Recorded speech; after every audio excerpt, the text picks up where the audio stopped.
at people that are filled with ma'asiyah and dissipate themselves. They expend all of their energies in ma'asiyah. You will notice that by the age of 25 or 30, there is a darkness that has descended upon their faces. Ahlul ma'asiyah. See, young people, whether they're Muslim or non-Muslim or whatever, young people have a light.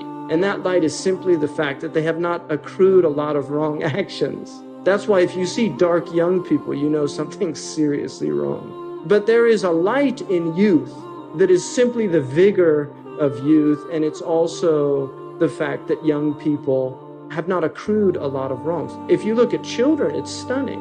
Why are people so attracted to the faces of little children? Because they see innocence.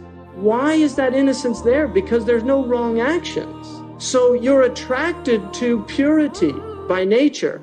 And that attraction in really sick people is what causes these problems in this culture. And it's a problem in the Muslim world as well, because that attraction becomes sick. Because there's platonic attraction. There's people that are attracted to virtuous people. That's their nature. There's people that are attracted to those people. But shaitan, nafs, hawa, dunya, they like their portion in attraction. And so they will attempt to take something that's pure and defile it. That's the nature of the dunya, is defilement. It's what the people of ihsan call kudurat. It's the kudurat of dunya. Yukaddiru. Kaddara in Arabic means to stir up the mud at the bottom of a pond. You have a clear pond, limpid, easy to look down and see the bottom. But if you muck up the bottom, then you stir up all of that dirt. Well, that's the nature of the soul, that if you allow these ma'asiyah to be stirred up, they will eventually muddy the purity of the self. Because we are made of mud, and it's our nature, but we're also made of spirit. So whichever one's dominating is the one that's going to show itself. And this is why the light of the aged it's not youth, and the darkness of the aged is disobedience.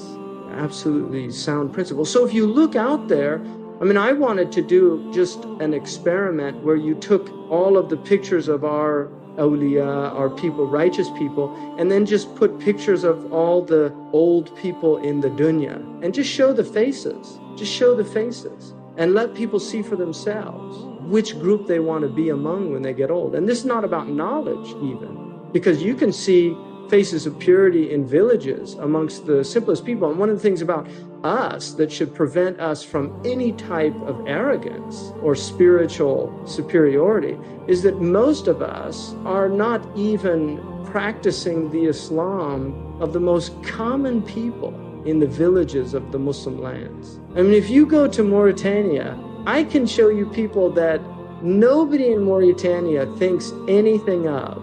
And they do a juz of Quran every morning and every night. They do the ma'thurat of the Prophet every morning and every night. They fast the 3 days of the month, every month.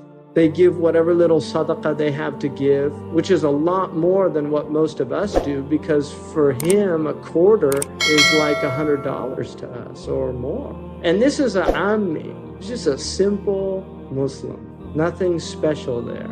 So that's the type of age we're living in, when people that do a little start thinking that they really are something. Part of having taqwa is that you don't fall into those traps, because the self by its nature is deceptive. It's constantly trying to deceive you.